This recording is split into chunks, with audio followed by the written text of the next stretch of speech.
Good evening aspirants.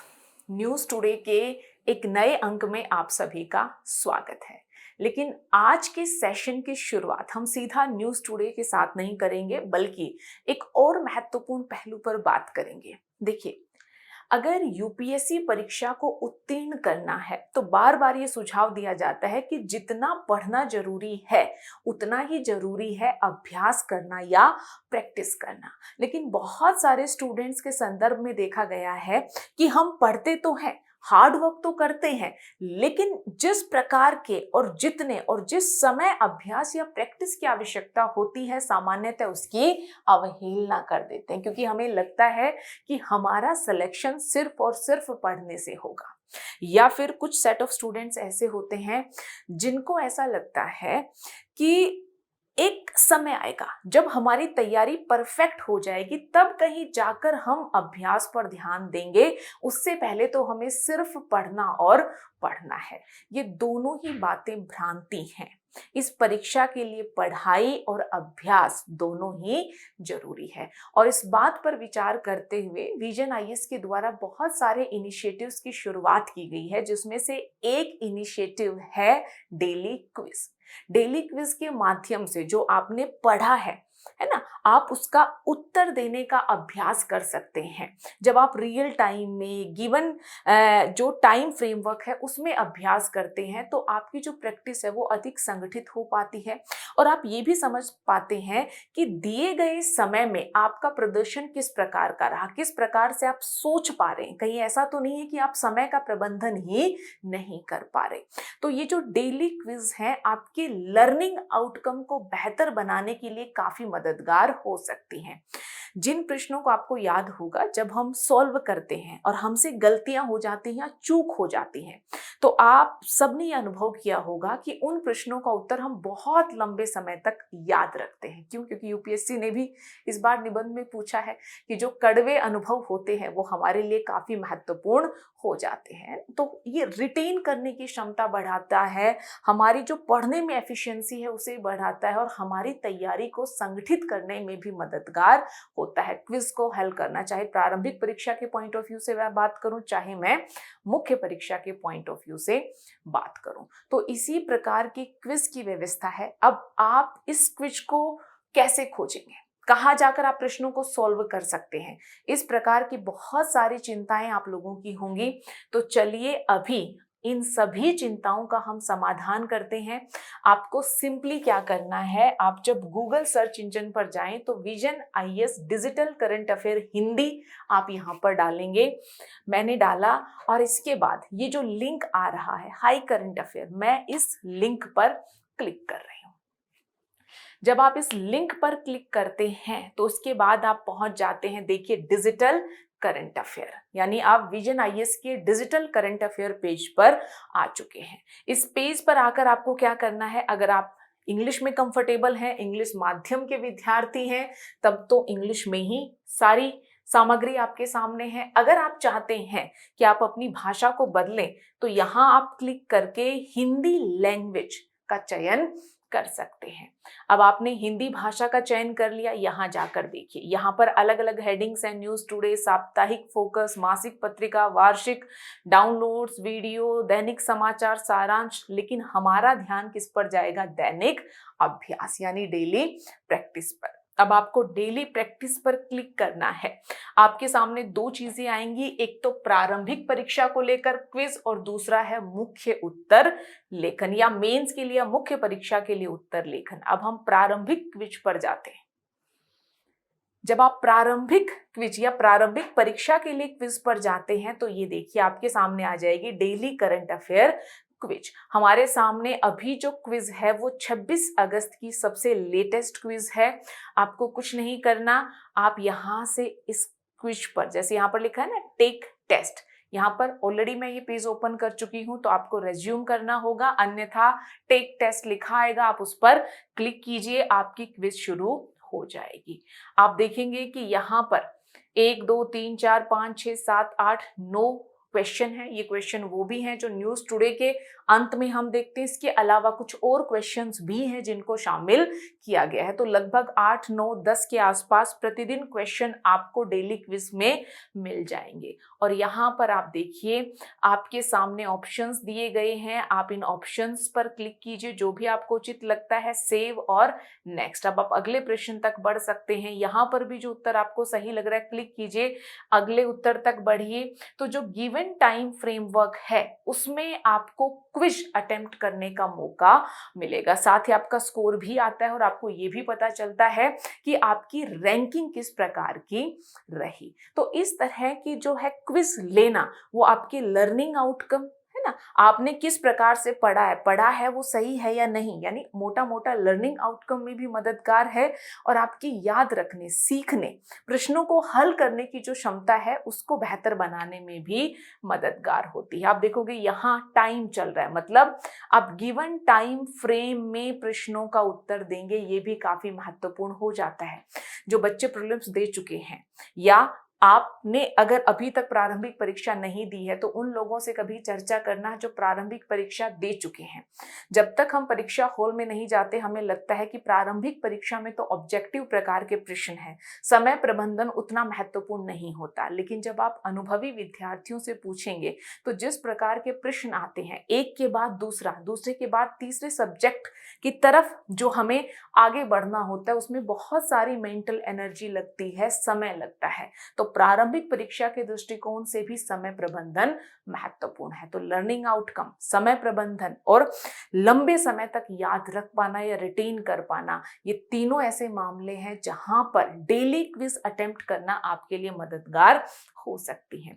और ये quiz सिर्फ प्रीलिम्स तक सीमित क्यों रहे, आप आगे बढ़ेंगे तो आप पाएंगे जहां से मैंने शुरुआत की थी कि दैनिक अभ्यास में मेंस उत्तर लेखन को लेकर भी आपके पास विकल्प होता है। यहाँ से आप मुख्य परीक्षा के प्रश्नों को पढ़कर इनका भी उत्तर दे सकते हैं। इसलिए ज्यादा से ज्यादा विद्यार्थी जो गंभीर है तैयारी को लेकर और चाहते हैं कि वो परीक्षा को उत्तीर्ण करें, तो उन्हें आज से ही अध्ययन के साथ साथ अभ्यास को भी लेकर आगे बढ़ना होगा। तो ये था एक सुझाव जो अगर आप लोग अमल में लाते हैं तो मुझे पूरी उम्मीद है कि आप इससे लाभान्वित होंगे। अब आगे बढ़ते हैं और शुरुआत करते हैं आज के न्यूज़ टुडे अंक के साथ। आज की जो प्रमुख खबरें हैं उसमें पहली खबर जुड़ी हुई है एएसआई या एनुअल सर्वे ऑफ इंडस्ट्री। 2023-24 के परिणाम मोस्पई के द्वारा जारी किए गए, जिसके चलते ये आर्टिकल हमारे लिए महत्वपूर्ण हो जाता है। साथ ही बायो E3 नीति को एक वर्ष पूरा हुआ। एक वर्ष पूरा होने के उपलक्ष्य में हमारे विज्ञान एवं प्रौद्योगिकी मंत्री जी के द्वारा कुछ और घोषणा की गई और जो जैव अर्थव्यवस्था है या बायोटेक्नोलॉजी है उसके महत्व पर प्रकाश डाला गया। इसलिए यह आर्टिकल भी हमारे लिए जरूरी हो जाता है। साथ ही वॉश यानी वाटर सैनिटेशन एंड हाइजीन पर WHO और यूनिसेफ की एक रिपोर्ट आई है। यह रिपोर्ट आर्थिक असमानताओं के प्रभाव की बात करती है और कहती है कि ये जो आर्थिक असमानताएं हैं उनका प्रभाव वाटर सैनिटेशन और हाइजीन के मामले में भी देखने को मिलता है। इसलिए इस रिपोर्ट की चर्चा करना भी हमारे लिए महत्वपूर्ण हो जाता है। साथ ही सशस्त्र बलों के लिए 3 संयुक्त सिद्धांत प्रस्तुत किए गए ताकि सशस्त्र बलों में एकीकरण को और समन्वय को बढ़ावा दिया जा सके। और पीएम स्वनिधि योजना के पुनर्गठन और विस्तार को मंजूरी दी गई है ताकि इस योजना को और प्रभावी बनाया जा सके। अगर संक्षिप्त सुर्खियों की बात की जाए तो गंगोत्री ग्लेशियर चर्चा में रहा। आप देखोगे पेरिस जलवायु परिवर्तन समझौते का अनुच्छेद 9.1 चर्चा में रहा। IAEA भी चर्चा में बनी रही। साथ ही PPP यानी परचेजिंग पावर पैरिटी भी चर्चा में रही। तो ये जितने सारे संक्षिप्त खबरें हैं इनको भी हम कवर करेंगे। तो चलिए आगे बढ़ते हैं और देखते हैं आज की पहली प्रमुख खबर जो जुड़ी हुई है एनुअल सर्वे ऑफ इंडस्ट्री या ASI से। अब चर्चा में क्यों है, जैसा मैंने अभी बताया, एनुअल सर्वे ऑफ इंडस्ट्री यानी वार्षिक औद्योग सर्वेक्षण 23-24 के परिणाम या आंकड़े हमारे सामने आए हैं। और ये जो सर्वेक्षण है ये किसके द्वारा जारी किया जाता है? कोई भी सर्वेक्षण, कोई भी रिपोर्ट हो, उसके बारे में सबसे महत्वपूर्ण जो जानकारी है वो यही है कि वो सर्वेक्षण या रिपोर्ट कौन जारी करता है। तो इस सर्वेक्षण को जारी किया जाता है मोस्पई या ministry of statistics and programme implementation, जिसे हिंदी में हम केंद्रीय सांख्यिकी एवं कार्यक्रम कार्यान्वयन मंत्रालय के नाम से जानते हैं। चलिए आगे बढ़ते हैं और देखते हैं और कुछ महत्वपूर्ण बातें इस सर्वे के बारे में। क्या क्या सारी बातें हमें देखने को मिलती है, किस बारे में है ये सर्वे हमें बताता है कि हमारे जो उद्योग हैं उनके कंपोजिशन में, उनकी स्ट्रक्चरिंग, उनकी संरचना में किस प्रकार का बदलाव हुआ है, औद्योगिक क्षेत्र में हमें किस प्रकार की ग्रोथ देखने को मिल रही है। इन सब मामलों में तो हमें जानकारी मिलती ही मिलती है, साथ ही हमें ये भी पता चलता है कि उद्योगों के स्तर पर कितना सकल मूल्यवर्धन हो रहा है, यानी वैल्यू एडिशन हो रहा है। अब यहाँ पर ये जानना आपके लिए जरूरी हो जाएगा कि सकल मूल्यवर्धन क्या है। तो सकल मूल्यवर्धन का एक सामान्य सा भाव है। देखिए, मैं एक उद्योग चला रही हूँ, मैंने कुछ इनपुट, कुछ आगत खरीदी, उनमें कुछ वैल्यू ऐड की। मैं वैल्यू कैसे ऐड कर रही हूँ? मैं फैक्टर ऑफ जो प्रोडक्शन है उनका इस्तेमाल कर रही हूँ, मैं पूंजी का इस्तेमाल कर रही हूँ, मैं श्रम का इस्तेमाल कर रही हूँ, मैं भूमि का इस्तेमाल कर रही हूँ, मैं खुद उद्यमी हूँ। सारी चीजों पर कहीं ना कहीं मुझे लागत लगानी पड़ रही है। तो जरा सोचिए, मैंने 150 रुपए की स्टील की एक चद्दर खरीदी, इसमें 100 रुपए की मैंने लागत लगाई और टोटल मेरा आउटपुट कितना हो गया? 250 रुपए का। तो कुल जो वैल्यू मैंने प्रोड्यूस की वो मुझे क्या नजर आ रही है? 250 रुपए की बाल्टी मैंने एक बना दी। लेकिन इसमें मैंने कितना वैल्यू ऐड किया? तो मैंने कितना वैल्यू ऐड किया? 150 रुपए की तो मैंने इनपुट ली थी। इस 250 में से जब आप 150 घटा देंगे तो क्या बचा? 100। तो ये 100 रुपए के बराबर की वैल्यू मैंने वास्तव में ऐड की है। तो ये जो ASI है या एनुअल सर्वे ऑफ इंडस्ट्री है, इसमें कंपोजिशन, स्ट्रक्चर, ग्रोथ की तो बात पता चलती ही चलती है, साथ ही उद्योगों के स्तर पर कितना मूल्यवर्धन किया गया, कितनी वैल्यू ऐड की गई, इसके बारे में भी हम जानकारी प्राप्त करते हैं। अच्छा, औद्योगिक क्षेत्र में किस प्रकार से रोजगार सृजन हो रहा है और पूंजी का निर्माण किस प्रकार से हो रहा है, कितना हो रहा है। पूंजी का निर्माण, जब आप किसी भी उद्योग में मशीन, उपकरण, भवन, सामग्री, संयंत्र इत्यादि पर खर्च करें तो इसे हम क्या कहते हैं? Capital formation. क्योंकि कैपिटल फॉर्मेशन में ये क्षमता होती है कि आपका जो उद्योग है उसकी उत्पादन दक्षता को बढ़ाएगा और आपकी रिवेन्यू जनरेट करने की कैपेसिटी को बेहतर करेगा। तो समझ में भी आता है, और ये आम सी बात है कि जब एनुअल सर्वे ऑफ इंडस्ट्री है तो उसमें किस किस प्रकार की बातें होंगी, तो बिल्कुल इसी प्रकार के पहलू होंगे जिनको एनुअल सर्वे ऑफ इंडस्ट्री के तहत खोला गया होगा। अब ये जो सर्वे है इसकी शक्ति कौन सा अधिनियम देता है? तो प्रतिवर्ष सांख्यिकी संशोधन अधिनियम 2017 के तहत ASI या एनुअल सर्वे ऑफ इंडस्ट्री को जारी किया जाता है। तो अधिनियम है सांख्यिकी अधिनियम 2017 और मंत्रालय है मोस्पई। ये दोनों ही जानकारी प्रारंभिक परीक्षा के दृष्टिकोण से जरूरी है। अब क्या एनुअल सर्वे ऑफ इंडस्ट्री में हर प्रकार की इंडस्ट्री के आंकड़े शामिल होते हैं? तो मेरा उत्तर है नहीं। देखोगे आप इसमें कारखाना अधिनियम 1948 के तहत जो पंजीकृत कारखाने हैं, साथ ही बीड़ी और सिगार श्रमिक अधिनियम 1966 के तहत बीड़ी और सिगार जो निर्माण इकाइयां हैं, है ना, उनसे जुड़े हुए आंकड़ों को यहाँ एकत्रित किया जाता है। साथ ही विद्युत उपक्रम या विद्युत इकाइयां क्या करती हैं? विद्युत का उत्पादन करती हैं, पारेषण करती हैं और वितरण करती हैं, है ना, उनके योगदान को भी शामिल किया जाएगा। लेकिन ध्यान रहे, हाईलाइट करेंगे, केंद्रीय विद्युत प्राधिकरण, सेंट्रल जो इलेक्ट्रिसिटी हमारी अथॉरिटी है, उसके पास पंजीकृत जो विद्युत उपक्रम हैं उनको शामिल नहीं किया जाएगा। इसी के साथ साथ रक्षा प्रतिष्ठान जो रक्षा मंत्रालय के तहत आते हैं,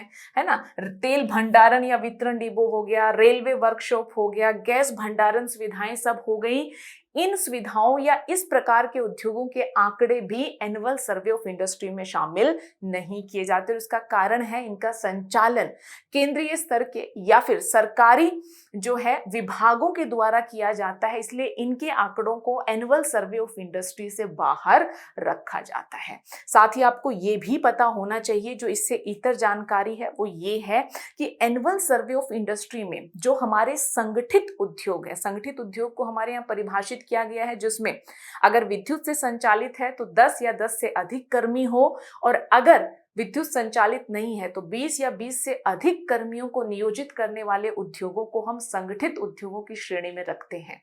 तो संगठित या औपचारिक जो सरकार के नियमों कानूनों के तहत रजिस्टर्ड हैं, उन्हीं उद्योगों के संदर्भ में आंकड़े एएसआई में प्रस्तुत किए जाते हैं या एनुअल सर्वे ऑफ इंडस्ट्री में प्रस्तुत या शामिल किए जाते हैं। असंगठित और अनौपचारिक क्षेत्र के आंकड़े शामिल नहीं किए जाते, उनके लिए एक अलग से सर्वे होता है जिसका नाम है annual survey of unincorporated enterprises, यानी जो है अनिगमित निकायों के लिए या उद्योगों के लिए वार्षिक सर्वेक्षण। तो क्या क्या शामिल होता है और क्या नहीं शामिल होता ये भी जानना जरूरी है। और साथ ही इस सर्वे में जो परिणाम आते हैं वो दो प्रमुख आधारों पर विभक्त होते हैं। एक तो राज्यों का प्रदर्शन कैसा रहा, राज्य आधार पर आंकड़े बात करते हैं, और दूसरा किस उद्योग का प्रदर्शन किस प्रकार का रहा उसके बारे में भी एनुअल सर्वे ऑफ इंडस्ट्री में बात की जाती है। तो कौन जारी करता है, कौन सा अधिनियम है,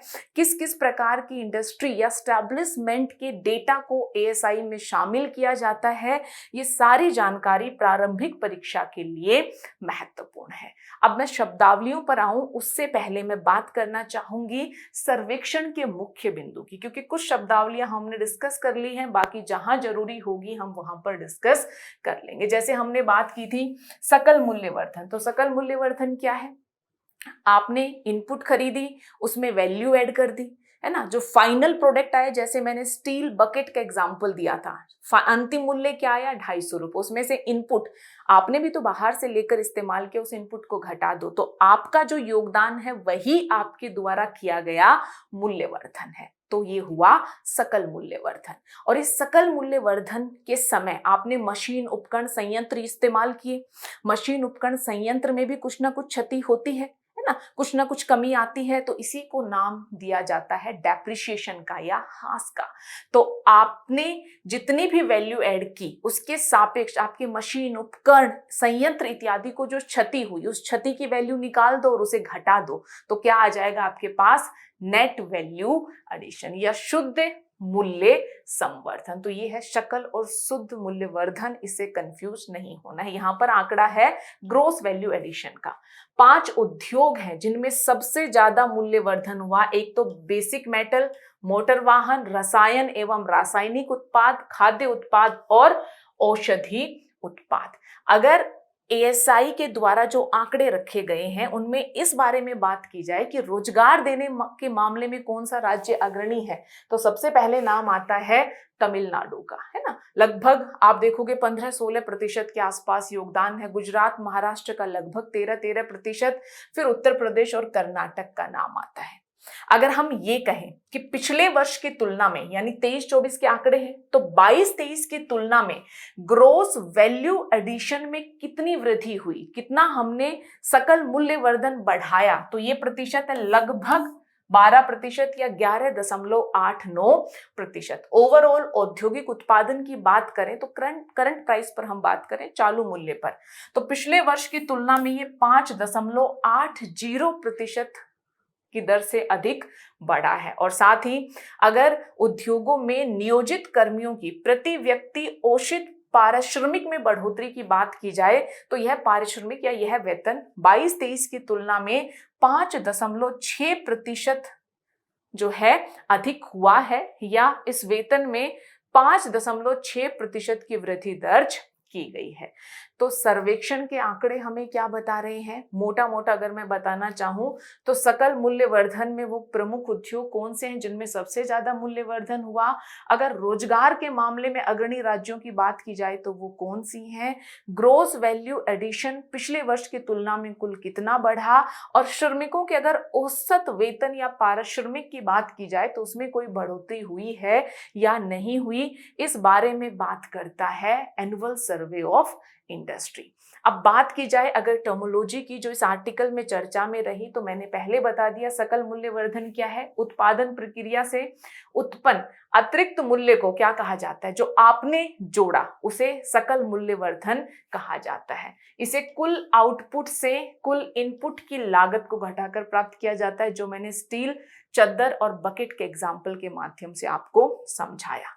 निवल मूल्यवर्धन क्या है? कुल आउटपुट में से, है ना, कुल इनपुट को भी निकाल रहे हो और प्लस आप और नया क्या निकाल रहे हो? डेप्रिसिएशन, मूल्यह्रास को भी घटा दे, जो अभी मैंने बताया था।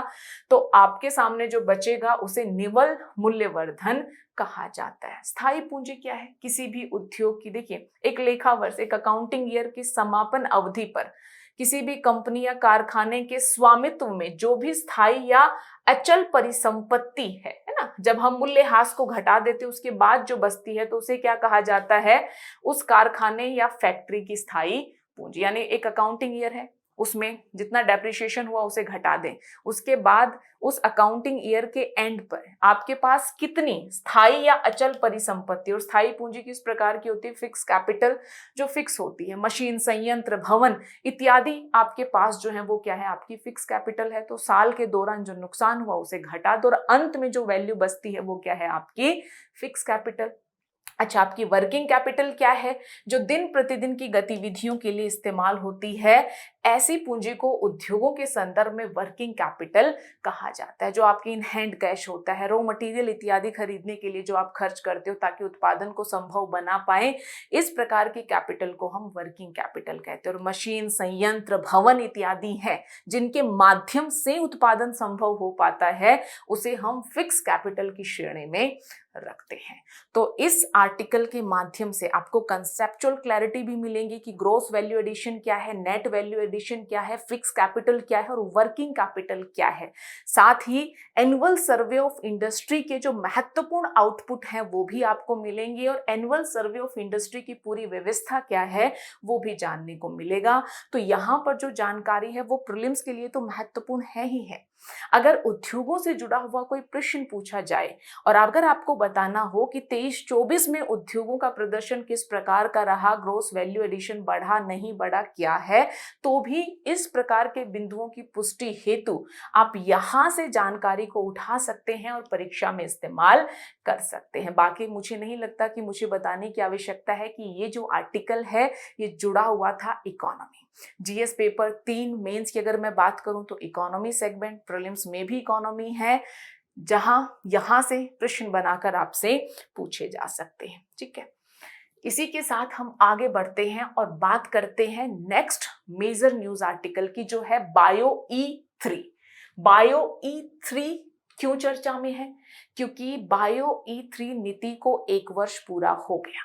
अच्छा, इस नीति को 1 वर्ष पूरा हो गया, इस उपलक्ष्य में हमारे विज्ञान एवं प्रौद्योगिकी मंत्री जितेंद्र सिंह जी के द्वारा जो है कुछ नई प्रकार की घोषणाएं की गई और जिसमें से एक प्रमुख घोषणा है नेशनल बायो फाउंड्री नेटवर्क की, है ना। तो उनके द्वारा national bio foundry network launch किया गया और साथ ही जैव प्रौद्योगिकी के महत्व पर प्रकाश डाला गया, जिसके चलते ये आर्टिकल हमारे लिए जरूरी हो जाता है। तो क्या कुछ चर्चा में है ये जाने इससे पहले हम जानते हैं कि आखिर ये बायो ई3, इसमें ई क्या है? ई3 का मतलब है 3 ई। पहला ई है इकोनॉमी, दूसरा ई है एनवायरमेंट और तीसरा ई है एम्प्लॉयमेंट, यानी अर्थव्यवस्था, पर्यावरण और रोजगार। तो बेसिकली अगर मैं इस पूरी टर्म को डिफाइन करूं तो बायो E3 का मतलब क्या है? बायोटेक्नोलॉजी या जैव प्रौद्योगिकी का इस्तेमाल करके अर्थव्यवस्था को बेहतर बनाना, पर्यावरण को बेहतर बनाना और रोजगार के अवसर को बढ़ाना।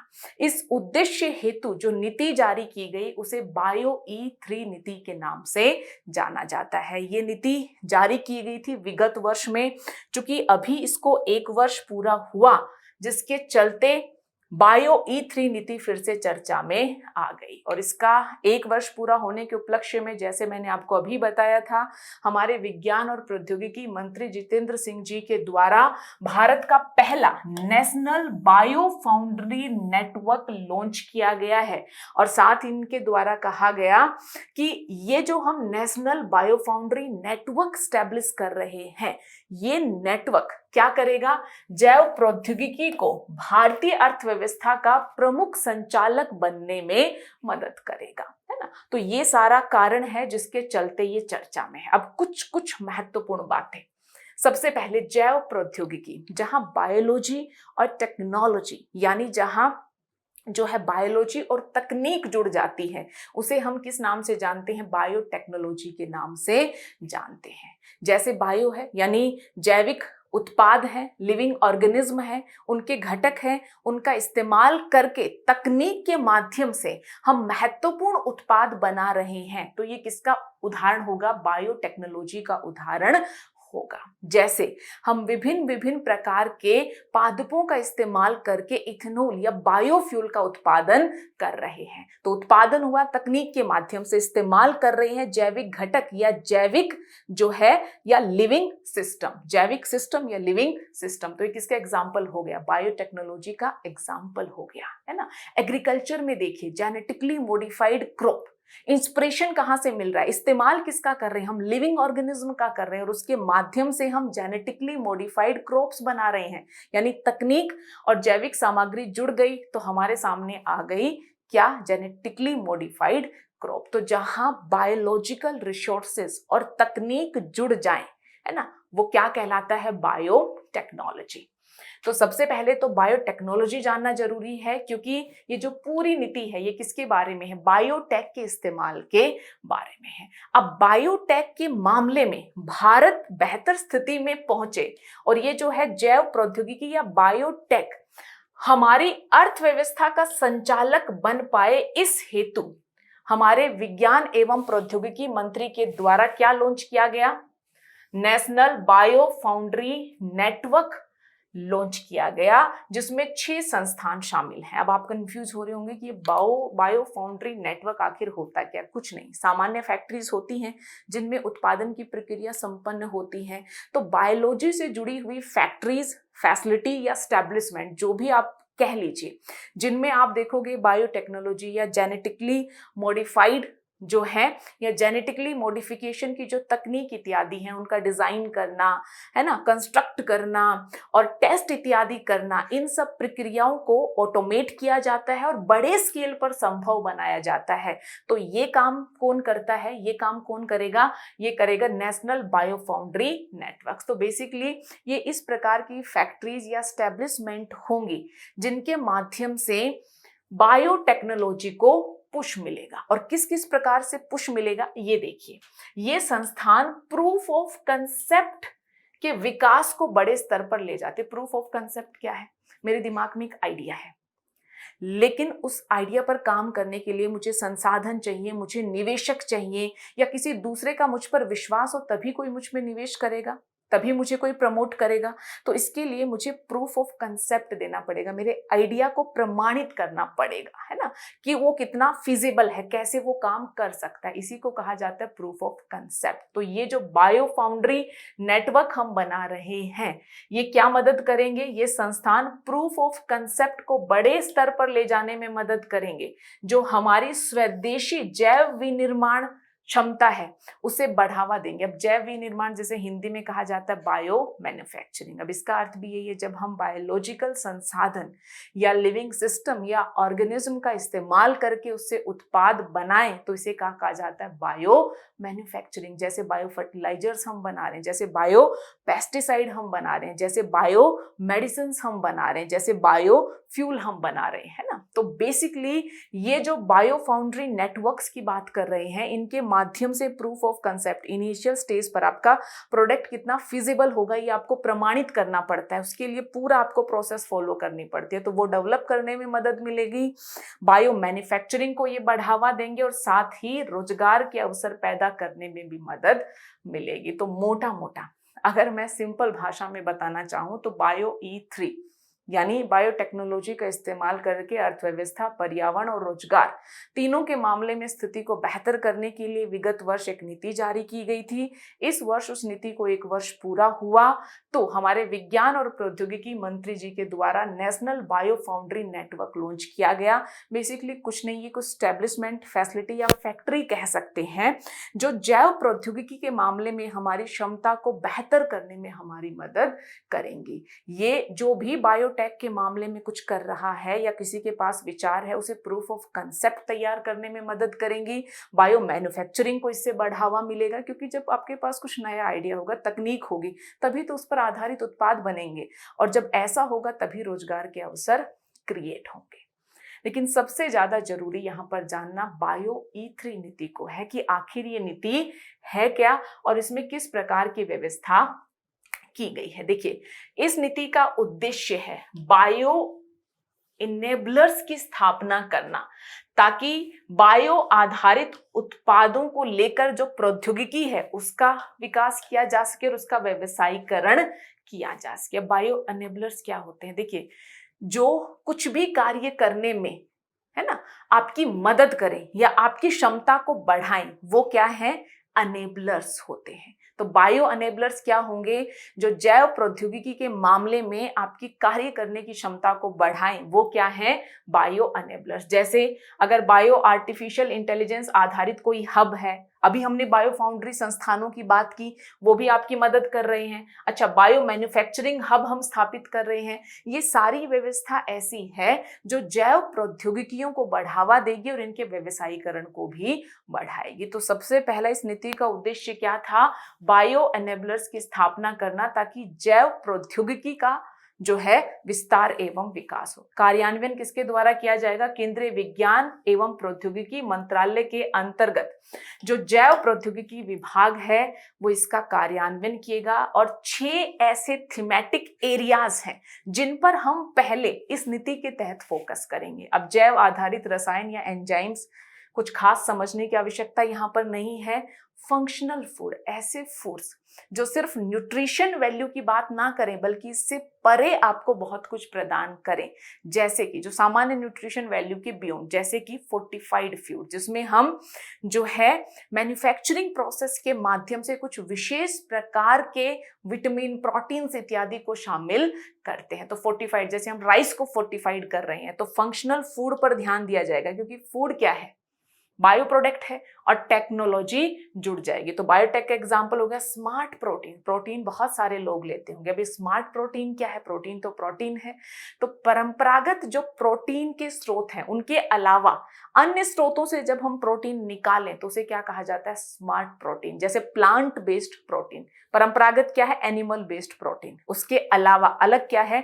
प्लांट बेस्ड प्रोटीन पर हम काम कर सकते हैं, है ना। हम प्रोटीन जो है ग्रो कर सकते हैं फैक्ट्रीज में, लैब्स में, है ना। इसके अलावा फर्मेंटेशन की प्रक्रिया के द्वारा भी प्रोटीन का उत्पादन संभव है। तो ये जो नए स्रोतों से प्राप्त प्रोटीन है उसे स्मार्ट प्रोटीन कहा जाता है। इसे अच्छा इसलिए माना जाता है क्योंकि ये अधिक संधारणीय है। साथ ही परिशुद्ध जैव चिकित्सा, प्रिसाइज्ड जो जैव चिकित्सा उस पर काम करेंगे। जलवायु अनुकूल कृषि पर भी, कार्बन कैप्चर उसका उपयोग और भविष्योन्मुखी समुद्री और अंतरिक्ष अनुसंधान, ये 6 ऐसे थीमेटिक एरिया हैं जिनमें हम बायोटेक पर विशेष ध्यान देंगे ताकि हम अपनी क्षमता को बेहतर कर पाए। तो बायो E3 का उद्देश्य क्या है, मंत्रालय कौन सा है, विभाग कौन सा है, और वो कौन से थीमेटिक एरियाज हैं जिन पर हम ध्यान देंगे। अब इसी के साथ हम देखते हैं कि 1 वर्ष हो गया बायो E3 नीति को जारी किए, क्या कुछ हमारे पास उपलब्धियां हैं। तो देखिए कुछ तथ्य हैं। सिर्फ पंजाब के माहौली में भारत के पहले बायो मैन्युफैक्चरिंग इंस्टीट्यूट का उद्घाटन किया। साथ ही आप देखोगे cell gene therapy, climate smart agriculture या कार्बन कैप्चर इत्यादि को लेकर या फंक्शनल फूड जैसे क्षेत्रों में 1 दर्जन से अधिक संयुक्त अनुसंधान कार्य शुरू हुए, यानी इन क्षेत्रों में अनुसंधान कार्यक्रम शुरू हुए।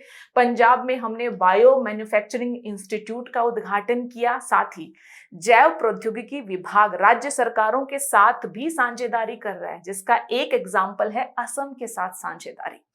इस साझेदारी के तहत बायो E3 सेल स्थापित करने के लिए असम के साथ समझौता ज्ञापन पर या एक समझौते पर हस्ताक्षर किए गए हैं। तो यानी इस नीति के तहत जैव प्रौद्योगिकी क्षेत्र को काफी पुश मिला है। तो यह हमारे लिए महत्वपूर्ण है, क्योंकि जैव प्रौद्योगिकी क्षेत्र जितना आगे बढ़ेगा, बायो मैन्युफैक्चरिंग जितनी बढ़ेगी, उससे समग्र लाभ किसको मिलेगा, हमारी अर्थव्यवस्था को मिलेगा। अब अर्थव्यवस्था को तो मिलेगा, लेकिन ये जैव अर्थव्यवस्था क्या है? तो अर्थव्यवस्था का वो हिस्सा जो नवीकरणीय जैव संसाधनों का इस्तेमाल करके उत्पादन को संभव बनाता हो, चाहे वो भोजन उत्पादन हो, चाहे वो ऊर्जा हो, या औद्योगिक प्रकार की वस्तुएं और उत्पाद ही क्यों ना हो। तो अर्थव्यवस्था का वो हिस्सा जो जैव प्रौद्योगिकी आधारित उत्पादन से जुड़ा हुआ है, उसे हम जैव अर्थव्यवस्था के नाम से जानते हैं। और जैव अर्थव्यवस्था एग्जाम्पल है जैसे बायोफार्मा हो गया, bio agri, genetically modified crop, bio fertilisers, सब किसके तहत आते हैं? बायो इंडस्ट्रियल, बायो रिसर्च, सब किसके तहत आते हैं? जैव अर्थव्यवस्था के तहत आते हैं। और यह जानना आपके लिए रोचक होगा कि वर्तमान में 2025 में हमारी जीडीपी में किसका योगदान, जैव अर्थव्यवस्था का योगदान अनुमान है कि लगभग 4.25% है, और अनुमान दिया गया इंडियन बायो इकोनॉमी रिपोर्ट 2025 के द्वारा। साथ ही अगर आंकड़ों में बात की जाए तो जैव अर्थव्यवस्था का आकार जहां 2014 में $10 बिलियन के आसपास था, आप देखना 2024 तक, 1 दशक में ये $165 बिलियन तक पहुंच गया। यानी कितने गुना की वृद्धि है, आप इसे देख सकते हो। और हमारा लक्ष्य है कि जैव अर्थव्यवस्था के आकार को 2030 तक बढ़ाकर $300 बिलियन तक हमें लेकर जाना है। ये लक्ष्य हमने अपने लिए रखा है। तो ये था पूरा आर्टिकल जो जैव अर्थव्यवस्था के संदर्भ में बात करता है। तो यहाँ पर इस आर्टिकल में क्या महत्वपूर्ण था, बायो E3 नीति क्या है यह जानना महत्वपूर्ण है। बायो फाउंड्री जो नेटवर्क है वो क्या है वो जानना महत्वपूर्ण है। साथ ही जो है इसके अलावा जैव अर्थव्यवस्था से जुड़े हुए कुछ आंकड़े मेरे अनुसार सदैव आपकी जेब में होने चाहिए, क्योंकि जब हम जैव अर्थव्यवस्था या बायोटेक्नोलॉजी पर इतना सारा बल दे रहे हैं तो कभी भी प्रश्न पूछे जाने की संभावना है। तो कुछ आंकड़े कि जीडीपी में कितना योगदान है, अभी चाहे आप तुलना भी ना करें, यही बता दें कि 2024 में जैव अर्थव्यवस्था का आकार क्या है और 30 तक हम क्या उम्मीद कर रहे हैं। अगर इस प्रकार के आंकड़े आप मुख्य परीक्षा में अपने उत्तरों में शामिल करेंगे, साथ ही गवर्नमेंट इनिशिएटिव्स को आप शामिल करते हैं, तो आपका उत्तर बेहतर होगा। और इस बार का अगर आपने मुख्य परीक्षा इकोनॉमी का पेपर देखा है तो आपको ये आभास हुआ होगा कि सरकारी योजनाएं या गवर्नमेंट इनिशिएटिव्स पर काफी बल दिया गया है। तो कुछ बेसिक से जानकारी है जो ध्यान में रखने की आवश्यकता है। तो ये था आज का हमारा दूसरा प्रमुख न्यूज आर्टिकल। अब आगे बढ़ते हैं और देखते हैं तीसरा प्रमुख न्यूज आर्टिकल जो जुड़ा हुआ है वॉश से। वॉश क्या है? WA water, S sanitation, H hygiene पर WHO और यूनिसेफ की एक रिपोर्ट आई है। अच्छा, रिपोर्ट क्या है? WHO और यूनिसेफ द्वारा progress on house hold drinking water and sanitation report. Report की अवधि क्या है? 2000 से 2024 के बीच के जो आंकड़े हैं या ट्रेंड है उसके बारे में रिपोर्ट बात कर रही है। तो रिपोर्ट का नाम क्या है, रिपोर्ट किसके द्वारा जारी की गई है, किस बारे में रिपोर्ट है, ये सारी जानकारी हमारे लिए महत्वपूर्ण हो जाती है। इस रिपोर्ट में क्या कहा गया कि देखिए, स्वच्छ जल की उपलब्धता की अगर बात की जाए, अगर सैनिटेशन की बात की जाए, अगर स्वच्छता की बात की जाए, तो रिपोर्ट कहती है कि आंकड़े क्या दिखा रहे हैं कि इन सब मामलों में राष्ट्रों के बीच और राष्ट्र के अंतर्गत भी या एक राष्ट्र के भीतर भी विभिन्न विभिन्न जाति समुदाय के जो लोग हैं उनकी आर्थिक स्थिति है उसके आधार पर असमानता देखने को मिल रही है। और ये रिपोर्ट ये भी कहती है कि एसडीजी का हमारा टारगेट 6 है, किससे जुड़ा हुआ है, स्वच्छ जल और सैनिटेशन से। तो ये रिपोर्ट ये भी कहती है कि ये जो असमानता की स्थिति बन गई है, चाहे मैं राष्ट्रों के बीच की बात करूं चाहे एक राष्ट्र के भीतर की बात करूं,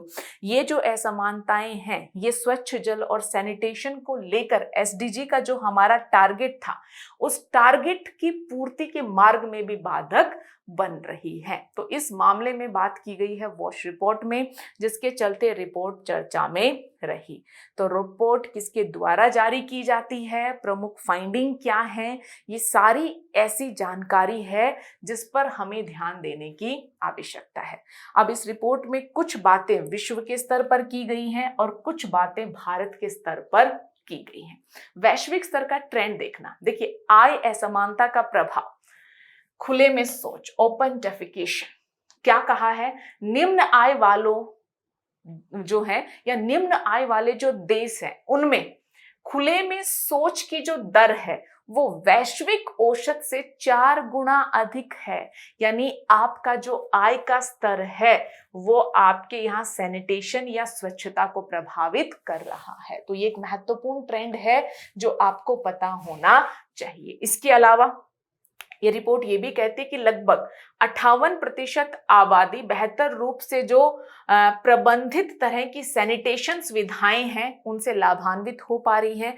लेकिन 58% हो पा रही तो इसका मतलब 42% आबादी अभी भी ऐसी है जो बेहतर सैनिटेशन सुविधाओं से लाभान्वित नहीं हो पा रही वैश्विक स्तर पर। साथ ही रिपोर्ट ये भी कहती है कि सुरक्षित जो पेयजल है उसका कवरेज बढ़ा है। कवरेज जहां 15 में 68% था अब बढ़कर 74% हो गया है, ये अच्छी बात है। लेकिन स्वच्छ जल और सैनिटेशन की अगर बात की जाए तो यहाँ पर सिर्फ आय या जाति वर्ग विशेष का ही अंतराल नहीं देखने को मिलता बल्कि लैंगिक अंतराल का भी प्रभाव है। जैसे महिलाओं पर पानी लाने का बोझ होता है जिसके चलते पानी लाने जैसी गतिविधि में उन्हें अधिक समय व्यतीत करना पड़ता है। राजस्थान की कुछ तस्वीरें जिसपे सर पर जल का पात्र या मटका रखकर महिलाएं दूर दूर तक भ्रमण करती हैं वो हम सब जानते हैं। साथ ही अगर मेंस्ट्रुअल या मासिक धर्म स्वास्थ्य की बात की जाए तो ये एक ऐसा मामला है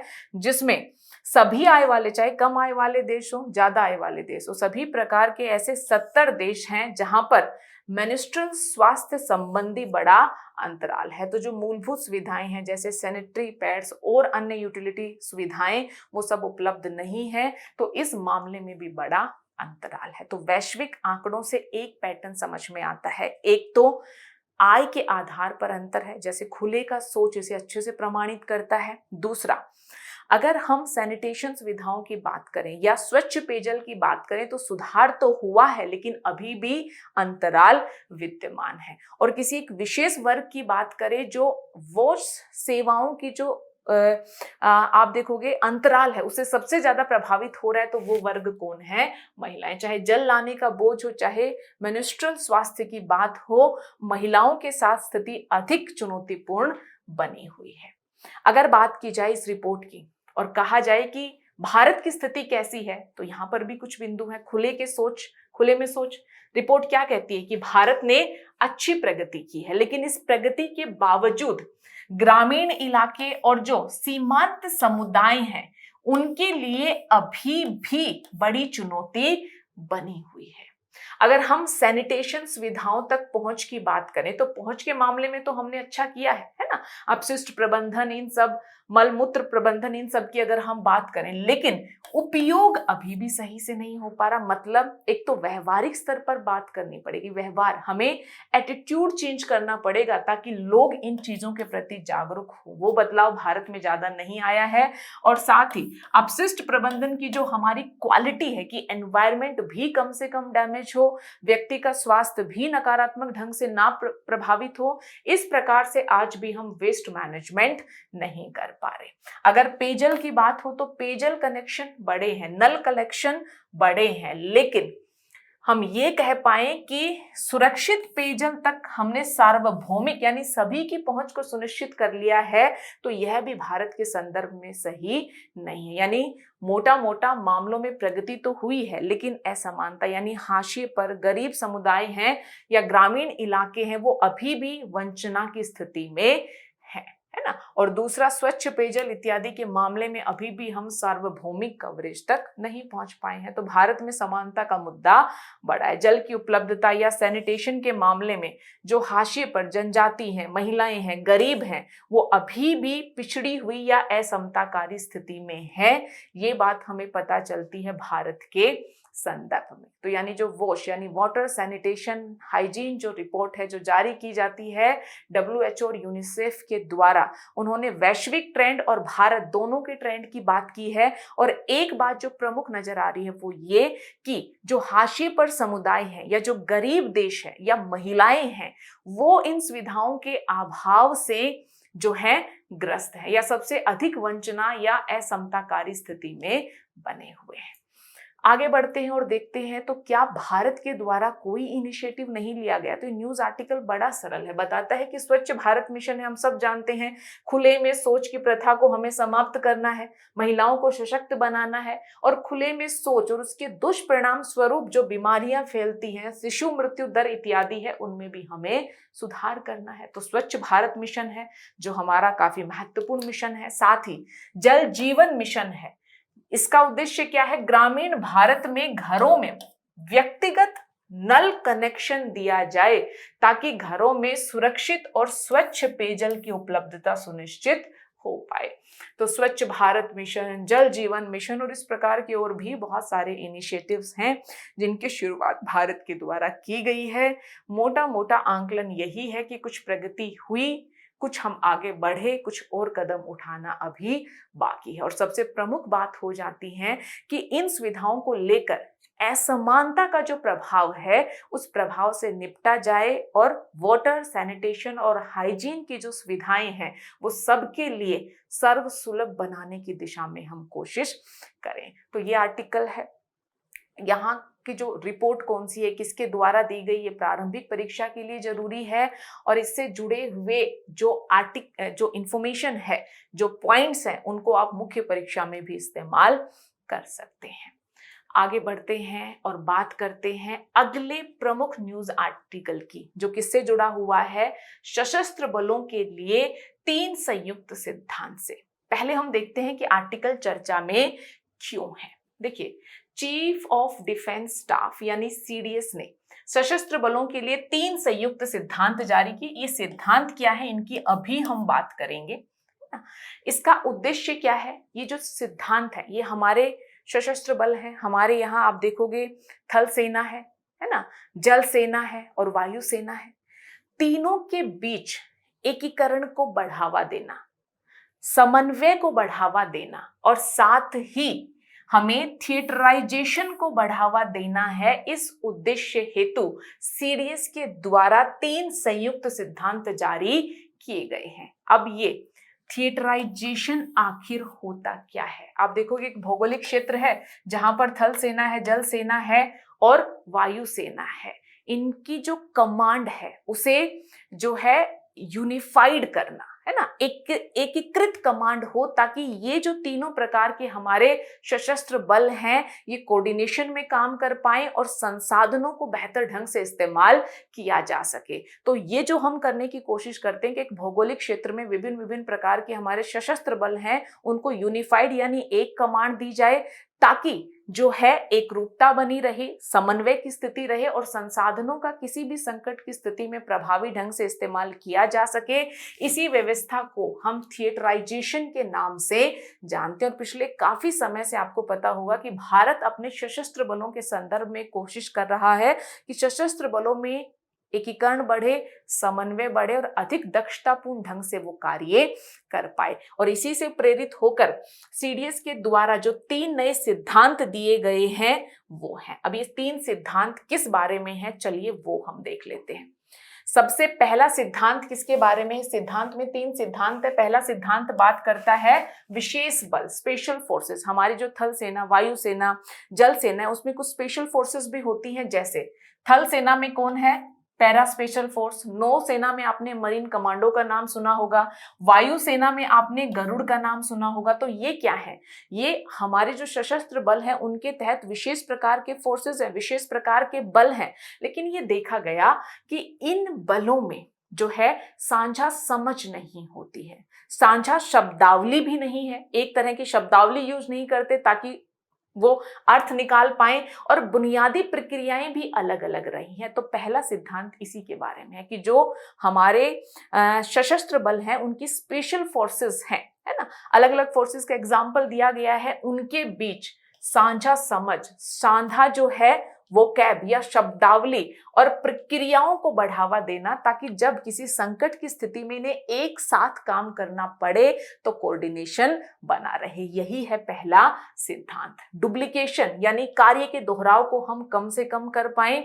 और आप देखोगे स्थल, जल, वायु क्षेत्र में कमांड एवं नियंत्रण रणनीतियों के लिए इनको संयुक्त प्रशिक्षण भी हमें देना पड़ेगा। तो बेसिकली पहला सिद्धांत सिर्फ इतना याद रखना है कि जो हमारे सशस्त्र बल हैं उनकी स्पेशल फोर्सेस हैं, उनके बीच कोऑर्डिनेशन को बढ़ाना। इस हेतु चाहे हमें साझी समझ डेवलप करनी है, वो एक जैसी चीजों के लिए एक जैसी वोकैब इस्तेमाल करे, इस चीज को बढ़ावा देना है, या प्रोसेस को एक जैसा करना है ताकि वो कोऑर्डिनेट कर पाए। साथ ही अगर प्रशिक्षण की आवश्यकता है, डुप्लीकेशन को कम करना है, तो इन सारी चीजों पर भी ध्यान देंगे। तो पहला सिद्धांत विशेष बलों से जुड़ा हुआ है। दूसरा सिद्धांत है एयरबोर्न और हेलीबोर्न ऑपरेशंस के संदर्भ में संयुक्तता के बारे में। एयरबोर्न यानी जो हवा में यात्रा करे, उड़ पाए, है ना। जैसे आपने एयरबोर्न डिजीज सुनी होगी, वायु के माध्यम से जिनका संचार हो जाता है, तो वही ये एयरबोर्न है। लेकिन यहाँ पर एयरबोर्न यानी हवा में चलने वाले, है ना, जो हमारे जहाज इत्यादि हैं, वायुयान इत्यादि हैं। और हेलीबोर्न की हम बात करते हैं तो मतलब हेलीकॉप्टर, है ना।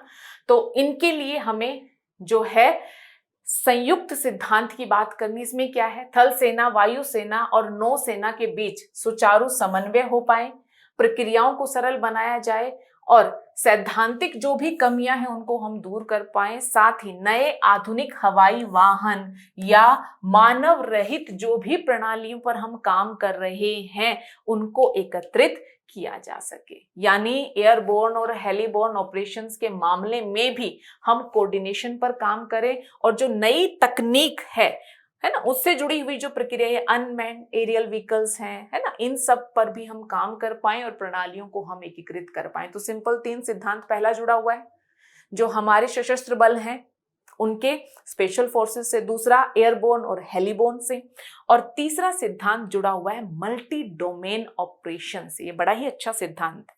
मल्टी डोमेन मतलब अब तक हम सिर्फ जो है स्थल, जल और वायु की बात कर रहे थे, लेकिन साइबर, अंतरिक्ष क्षेत्र भी इसमें शामिल हो जाता है। ये क्या हो जाएगा? Multi domain. साथ ही सिर्फ सैन्य बलों तक हम सीमित नहीं रहेंगे बल्कि गैर सैन्य राष्ट्र क्षमताओं को भी हम शामिल करेंगे। क्यों? क्योंकि अभी हमारा जो दृष्टिकोण है वो क्या है? होल ऑफ नेशन अप्रोच, संपूर्ण राष्ट्र दृष्टिकोण है। यानी जब कोई भी संकट की स्थिति आए तो सिर्फ आर्मी का योगदान ही नहीं रहेगा, सिर्फ सशस्त्र बलों का योगदान ही नहीं रहेगा, बल्कि संपूर्ण राष्ट्र का एक होना जरूरी है। तो इंडस्ट्रियल जो हमारे प्रतिष्ठान है, एकेडमिक्स, मीडिया, आप देखोगे तकनीकी संस्थान, सबके बीच जो है समन्वय की बात करता है मल्टी डोमेन ऑपरेशन को लेकर संयुक्त सिद्धांत। तो ये सिद्धांत स्पेसिफिकली सिर्फ स्थल, जल, वायु तक नहीं बल्कि साइबर, अंतरिक्ष क्षेत्र की भी बात करता है और सिर्फ सैन्य बलों को नहीं बल्कि गैर सैन्य जो क्षमता है उसको भी जोड़ने की बात करता है, ताकि देश की सुरक्षा को और पुख्ता किया जा सके। तो जो शब्द बड़े भारी भारी लग रहे थे उनका बड़ा सिंपल सा भाव है। एक तो ये सशस्त्र बलों में जो स्पेशल फोर्सेस हैं उनके जो है लिए संयुक्त सिद्धांत कि कैसे वो सही साथ मिलकर काम करे और हमारी क्षमता बेहतर हो। दूसरा एयरबोर्न और हेलीबोर्न जो क्षेत्रक है, यानी आकाश में जो सारी गतिविधियां हो रही हैं उनको लेकर सही से हमारा जो है कोऑर्डिनेशन हो पाए। और तीसरा मल्टी डोमेन। सिर्फ क्यों आज के समय में जब युद्ध के तहत रणनीतियां प्रभाव सब बदल रहे हैं तो हम सिर्फ स्थल जल और वायु तक सीमित क्यों रहे? हमें अंतरिक्ष साइबर जिस स्पेस में जाना पड़े हर स्पेस में हम काम करेंगे। सिर्फ सैन्य बलों तक ही सीमित क्यों रहे? गैर सैन्य जो सुविधाएं हैं उनका भी हम लाभ लेंगे। तो इस हेतु भी हम खुद को तैयार कर पाए, इस हेतु सीडीएस के द्वारा 3 सिद्धांत प्रस्तुत किए गए हैं। तो यही थे वो 3 सिद्धांत जिनकी अभी हमने बात की। अब यहाँ पर कुछ जानकारी सीडीएस के बारे में है, बड़ी ही सिंपल जानकारी है, लेकिन उससे पहले ये जो हम संयुक्त ऑपरेशंस की बात कर रहे हैं, हम इंटीग्रेशन, कोऑर्डिनेशन या थिएटराइजेशन की बात कर रहे हैं, यानी एकीकृत कमांड की बात कर रहे हैं, उसका क्या महत्व है? साथ मिलकर काम करेंगे तो कोऑर्डिनेशन बेहतर होगा, कोऑर्डिनेशन बेहतर होगा तो एफिशिएंसी ज्यादा आएगी, तकनीकी क्षमता में भी सुधार हो पाएगा और हम अधिक लचीलेपन के साथ काम कर पाएंगे कि परिस्थितियां जितनी भी बदले हम तेजी से बदलती परिस्थितियों के अनुरूप अनुकूलन की स्थिति में रहेंगे। तो अगर हम जो है इन सिद्धांतों पर काम करते हैं तो ये हमारी एफिशिएंसी है ना, हमारी जो अनुकूलन की क्षमता है, हमारी जो परिचालन दक्षता है और तकनीकी क्षमता है उसको बेहतर करने में हमारी मदद करेगी। अब सीडीएस के बारे में हम बात कर रहे थे, तो chief of defence staff, chief of staff committee के स्थायी अध्यक्ष होते हैं। सीडीएस कौन है? चीफ ऑफ स्टाफ कमेटी के स्थायी अध्यक्ष होते हैं और वो सीडीएस ही हैं जो तीनों बलों के मामले में रक्षा मंत्री के प्रधान सैन्य सलाहकार के रूप में कार्य करते हैं। तो कभी प्रश्न पूछा जाए कि रक्षा मंत्री के प्रधान सैन्य सलाहकार कौन होते हैं, तो सीडीएस होते हैं। या कभी पूछा जाए चीफ ऑफ स्टाफ कमेटी के स्थायी अध्यक्ष कौन होते हैं, तो वो भी सीडीएस यानी चीफ ऑफ डिफेंस स्टाफ होते हैं। बाकी 3 सिद्धांत क्या हैं, आई थिंक इतना सरल ढंग से बताया गया है कि अब आपको याद हो चुके होंगे कि ये सिद्धांत क्या है। तो सिक्योरिटी के पॉइंट ऑफ व्यू से ये टॉपिक हमारे लिए महत्वपूर्ण हो जाता है और प्रीलिम्स में भी तीनों सिद्धांतों के बारे में या सीडीएस के बारे में आपसे प्रश्न पूछा जा सकता है। आगे बढ़ते हैं और देखते हैं आज की अंतिम प्रमुख खबर को। यह खबर जुड़ी हुई है पीएम स्वनिधि योजना के पुनर्गठन से। अच्छा, याद कीजिए, क्या मैंने अपनी किसी लास्ट क्लास में आपसे पीएम स्वनिधि योजना के बारे में बात की थी? याद है, हम बात कर रहे थे महिलाओं की आर्थिक गतिविधियों में बढ़ी हुई हिस्सेदारी के संदर्भ में, और हमने देखा था कि जो मुद्रा योजना है और पीएम स्वनिधि योजना है उसके भी लाभार्थियों में बड़ा प्रतिशत किसका रहा? महिलाओं का रहा। तो जब ऐसे चीजों को लिंक करके पढ़ने की कोशिश करोगे तो याद करने की क्षमता हमारी बढ़ती है। तो एक बार फिर से स्वनिधि योजना चर्चा में है। वहां तो महिलाओं के संदर्भ में हमने इस योजना के बारे में संक्षिप्त में जाना था और सिर्फ इतना जाना था कि स्ट्रीट वेंडर्स से जुड़ी हुई है ना, गलियों में ये जो सामान बेचने वाले लोग हैं उनके आर्थिक कल्याण या समावेशन से जुड़ी हुई है स्वनिधि योजना। अब आज इस योजना के बारे में और कुछ महत्वपूर्ण बातों पर ध्यान देंगे, लेकिन सबसे पहले देख लेते हैं कि योजना चर्चा में क्यों है क्योंकि इसका पुनर्गठन और विस्तार को मंजूरी दी है। पहले इस योजना के तहत ऋण देने की अवधि क्या थी? 31 दिसंबर 2024। अब इसे बढ़ाकर मार्च 2030 कर दिया गया है। साथ ही सरकार का कहना है कि पुनर्गठित जो पीएम स्वनिधि या स्ट्रीट वेंडर्स को लेकर निधि योजना है, इसका लक्ष्य 1.15 करोड़ लाभार्थियों को लाभ पहुंचाना है, जिससे 50 लाख नए लाभार्थी भी इसमें शामिल हो पाएंगे। तो बेसिकली जो लाभार्थी से लाभान्वित होंगे उनका आंकड़ा भी बढ़ा है और साथ ही इस योजना के तहत ऋण देने की जो अवधि है वो भी बढ़ी है। तो इस प्रकार का पुनर्गठन या विस्तार किया गया है, जिसके चलते पीएम स्वनिधि योजना चर्चा में रही। लेकिन क्या इतनी ही जानकारी पर्याप्त है? नहीं। इस योजना के तहत किस किस प्रकार का हम जो है प्रोत्साहन दे रहे हैं, ये सारी बातें हमारे लिए जानना जरूरी है। और साथ ही इस योजना के बारे में कुछ मूलभूत जानकारी है जिसे जानना भी हमारे लिए महत्वपूर्ण है। तो देखिए, जो हम रिस्ट्रक्चरिंग कर रहे हैं, है ना, विस्तार किया है, उस पर हम अभी आएंगे। सबसे पहले हम देखते हैं कि PM street vendor Atmanirbhar Nidhi, जिसका शॉर्ट नेम है पीएम स्वनिधि, ये क्या है? केंद्रीय क्षेत्र की योजना, प्रायोजित नहीं है, यानी इसका सारा खर्च कौन सहन करेगा? केंद्र सरकार।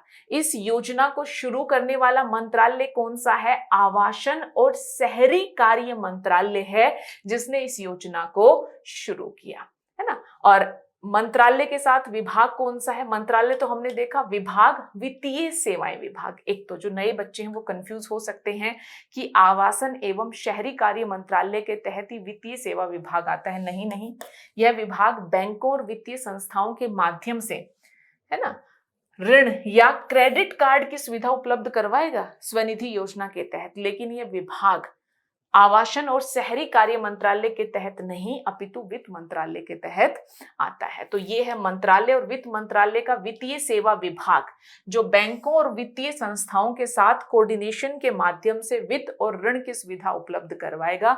तो ये मंत्रालय और ये विभाग साथ मिलकर इस योजना के क्रियान्वयन में महत्वपूर्ण भूमिका निभाएंगे।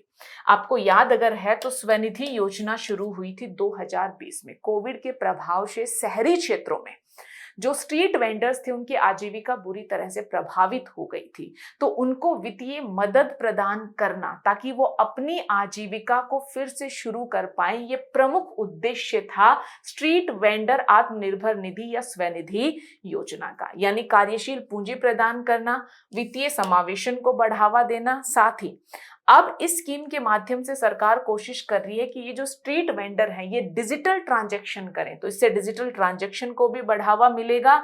और स्ट्रीट वेंडर्स योजना का लाभ लेंगे, सरकार के साथ रजिस्टर्ड होंगे, तो इनको भी मान्यता मिलेगी। जब ये स्कीम शुरू की गई थी तो शहरी क्षेत्रों में जो मार्च 2020 या उससे पहले स्ट्रीट वेंडर या होकर्स के तौर पर कार्य कर रहे थे, उन्हीं लोगों को इस योजना का लाभ मिलने वाला था। लेकिन चूंकि अब योजना का विस्तार हो गया है, तो इस बिंदु को लेकर अभी ज्यादा स्पष्टता नहीं है कि क्राइटेरिया यही रहेगा या इसमें कुछ और चीजों को कंसिडर किया जाएगा। बाकी ये सारे जो तथ्य हैं ये प्रारंभिक परीक्षा के दृष्टिकोण से महत्वपूर्ण है। केंद्रीय क्षेत्रक मंत्रालय, आवासन और शहरी कार्य मंत्रालय। तीसरी बात, विभाग वित्तीय सेवा विभाग। उद्देश्य क्या?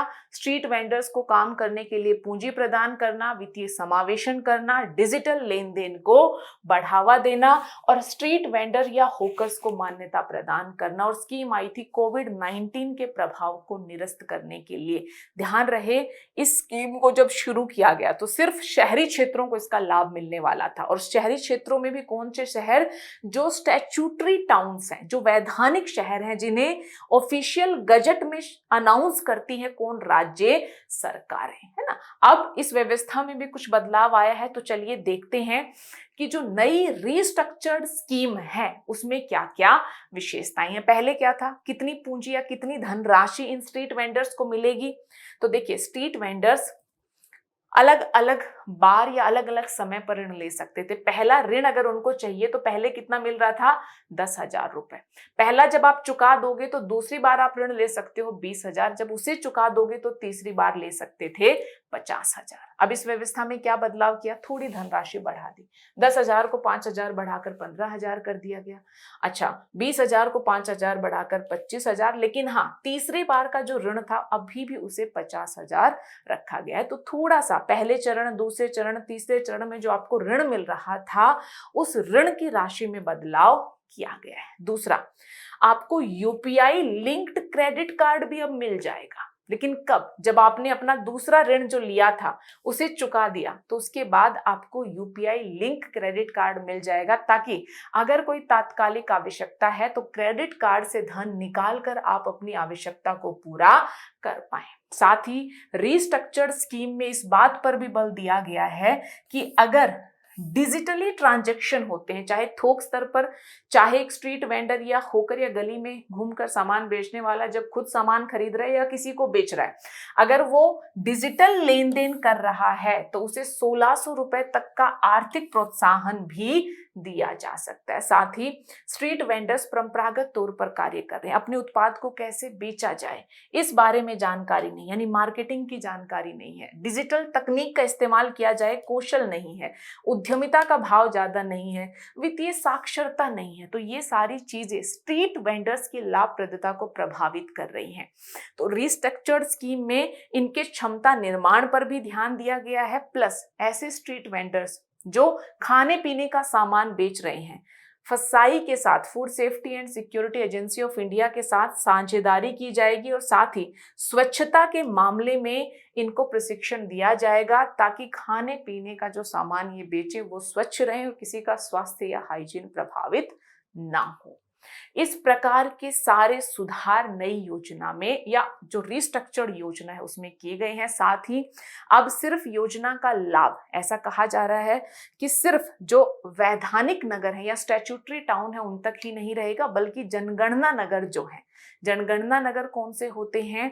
वो नगर जो जनगणना के तहत जो नगर के क्राइटेरिया उनको फुलफिल करते हैं। और आप सबने पढ़ा होगा क्राइटेरिया क्या है, जब 5000 जनसंख्या हो, है ना, प्रति स्क्वायर किलोमीटर 400 का घनत्व हो और 75% जो पुरुष आबादी है वो गैर कृषि कार्यों में लगी हो, मोटा मोटा ये। तो जो सेंसस टाउन है वहां के जो स्ट्रीट वेंडर्स हैं उनको भी स्कीम का लाभ मिल सकता है, इस प्रकार की बात भी की जा रही है। तो मोटा मोटा स्वनिधि योजना 2020 में शुरू की गई केंद्रीय क्षेत्रक योजना है, प्रमुख मंत्रालय है शहरी मामलों से जुड़ा हुआ मंत्रालय। उद्देश्य क्या है? स्ट्रीट वेंडर या होकर्स की मदद करना, वित्तीय समावेशन, डिजिटल लेन देन को बढ़ावा देना। नए सुधार क्या है? ऋण देने की अवधि को 24 से बढ़ाकर क्या कर दिया गया है? 30 तक कर दिया गया है। साथ ही कितनी धनराशि दी जाएगी उसे भी थोड़ा बढ़ाया गया है। यूपीआई लिंक्ड क्रेडिट कार्ड की बात की गई है, प्रशिक्षण की बात की गई है और डिजिटल लेन देन को बढ़ावा देने के लिए कैशबैक की सुविधा भी स्वनिधि योजना में शामिल की गई है। तो ये सारे फीचर्स हैं जिनमें सुधार लाया गया है। तो ये है पीएम स्वनिधि योजना और इस प्रकार की योजनाएं प्रमुखतः प्रारंभिक परीक्षा के दृष्टिकोण से महत्वपूर्ण हो जाती है। तो मंत्रालय किस प्रकार की योजना के प्रमुख उद्देश्य, फीचर्स, इन पर ध्यान रखना। प्रारंभिक परीक्षा में कभी भी यहां से प्रश्न पूछा जा सकता है। संक्षिप्त सुर्खियों में आज की जो हमारी पहली सुर्खी है वो जुड़ी हुई है गंगोत्री ग्लेशियर से। हुआ क्या? हाल ही में एक अध्ययन आया। अध्ययन के अनुसार जो गंगोत्री ग्लेशियर है उसमें पिछले 4 दशकों में 10% तक बर्फ पिघल गई है, जिससे डेफिनेटली ग्लेशियर का जल प्रवाह घट रहा है। अब ग्लेशियर का जल प्रवाह घट रहा है तो भागीरथी नदी को कम जल प्राप्त हो रहा है और भागीरथी नदी चूंकि अंततः गंगा में मिलती है तो गंगा नदी के जल में भी कमी आ रही है ना। तो जिसके चलते ये खबर हमारे लिए महत्वपूर्ण हो जाती है। तो चलिए जानते हैं गंगोत्री ग्लेशियर के बारे में। कहाँ है ये? यह उत्तराखंड के उत्तरकाशी जिले में लगभग 30 किलोमीटर लंबा एक ग्लेशियर है और यह ग्लेशियर किसका जल स्रोत है? भागीरथी नदी का जल स्रोत है। पर्वत से नीचे की ओर बहती हुई भागीरथी नदी देवप्रयाग में किस नदी में मिलती है? अलकनंदा नदी में मिलती है और फिर ये आगे चलकर गंगा नदी के नाम से बहती है। तो अगर गंगोत्री ग्लेशियर में, है ना, बर्फ अधिक पिघल चुकी है तो सीधी सी बात है गंगा नदी का जल प्रवाह प्रभावित हो सकता है। अब यहाँ पर कुछ अन्य जानकारी भी है। गंगोत्री राष्ट्रीय उद्यान भी है जहाँ हिमालयन ब्लू शिप या भरल या हिमालयन मोनाल जैसे जीव पाए जाते हैं, और हिमालयन मोनाल वैसे भी चर्चा में रहता है। क्यों? क्योंकि उत्तराखंड का राज्य पक्षी है। तो ये सारी ऐसी जानकारी है जो प्रीलिम्स में पूछी जा सकती है गंगोत्री ग्लेशियर या गंगोत्री राष्ट्रीय उद्यान के संदर्भ में, तो इस जानकारी पर ध्यान देना है।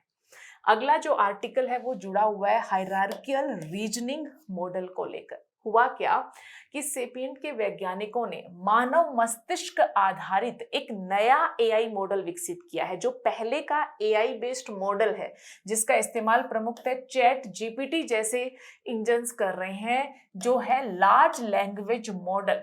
इसमें चैन ऑफ थॉट या जिस तरह से ये व्यक्ति के अनुसार या व्यक्ति जिस प्रकार से सोचता है वैसे ढंग से सोचने की कोशिश करते हैं, उसमें कुछ कमियां हैं, तो ये नया मॉडल उसमें सहायक हो सकता है। तो हायरार्कियल रीजनिंग मॉडल क्या है? ये मानव के जो मस्तिष्क की हायरार्कियल या मल्टी टाइम स्केल प्रोसेसिंग है उस पर आधारित है कि जटिल प्रकार की जब समस्याएं होती हैं तो मानव मस्तिष्क के जो है अलग अलग हिस्से अलग अलग समय अवधि की जो जानकारी है उसे जोड़ते हैं और फिर किसी निष्कर्ष पर पहुंचते हैं। तो उसी प्रकार से काम करने की कोशिश करेगा नया एआई मॉडल। ये काम कैसे करेगा? सोचने की प्रक्रिया को शुरू से अंत तक एक बार में पूरा कर देता है ना, और छोटे छोटे स्टेप्स को समझने या कंट्रोल करने की जरूरत यहाँ पर ज्यादा नहीं पड़ती। दो बातों पर ध्यान दिया जाएगा। एक है उच्च स्तरीय मॉडल जो धीमा या अमूर्त तरह से जैसे मानवीय मस्तिष्क काम कर रहा है योजना बनाएगा, और दूसरा है निम्न स्तरीय मॉड्यूल जो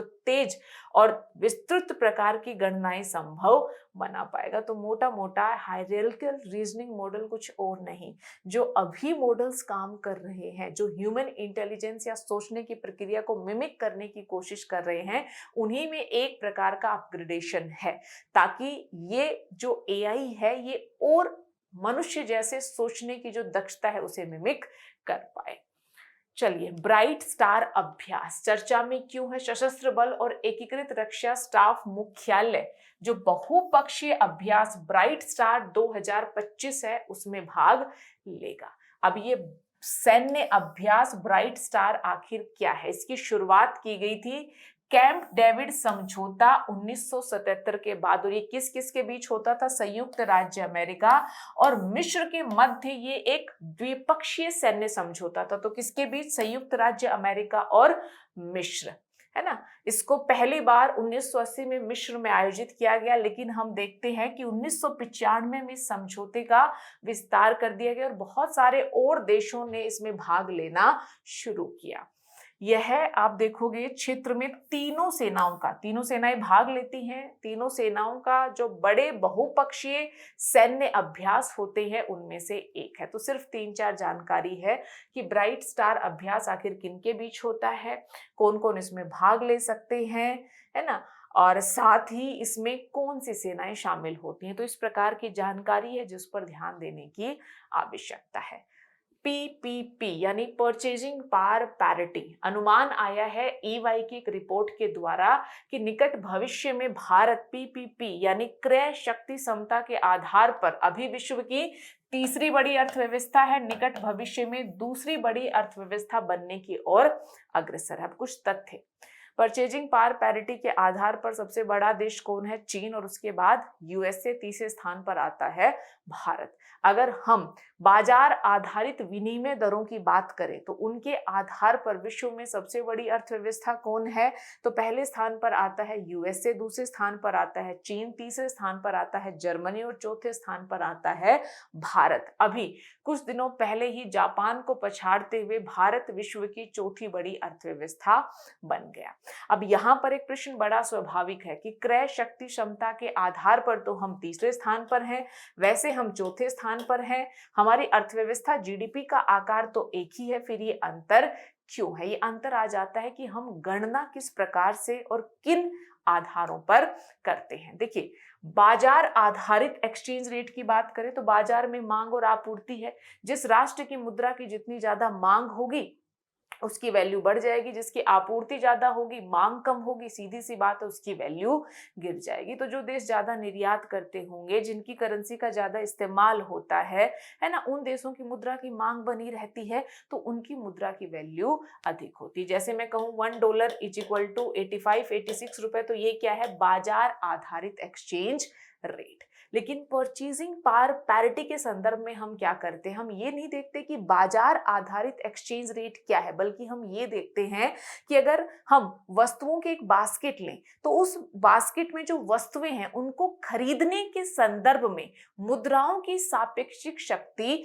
क्या है। जैसे फॉर एग्जाम्पल अगर मैं इसी एक पेन की बात करूं तो हो सकता है यूएस में इसे $2 में खरीदा जाए, लेकिन भारत में इसे मात्र 85 रुपीज में ही खरीदा जा सकता है। तो खरीदने की क्षमता के आधार पर देखिए, बाजार आधारित एक्सचेंज रेट क्या है, $1 इज इक्वल टू 85 रुपीज, लेकिन खरीदने की क्षमता के आधार पर अमेरिका में जो $2 में खरीदा जा सकता है वो भारत में मात्र 85 रुपए, और 85 रुपए किसके बराबर है, $1 के बराबर है। तो $1 में ही खरीदा जा सकता है। तो इस आधार पर एक्सचेंज रेट क्या हुई, लगभग ₹42.5 पर डॉलर। अगर मैथ्स मेरा सही है तो ये होगा ₹42.5 पर डॉलर। तो यही है purchasing power parity based exchange rate, है ना, कि खरीदने की क्षमता क्या है उसके आधार पर हम देखें तो पीपीपी बेस्ड एक्सचेंज रेट है, और बाजार में क्या चल रहा है उसे हम कहते हैं मार्केट बेस्ड एक्सचेंज रेट। अब चलिए देख लेते हैं फटाफट लिखा क्या है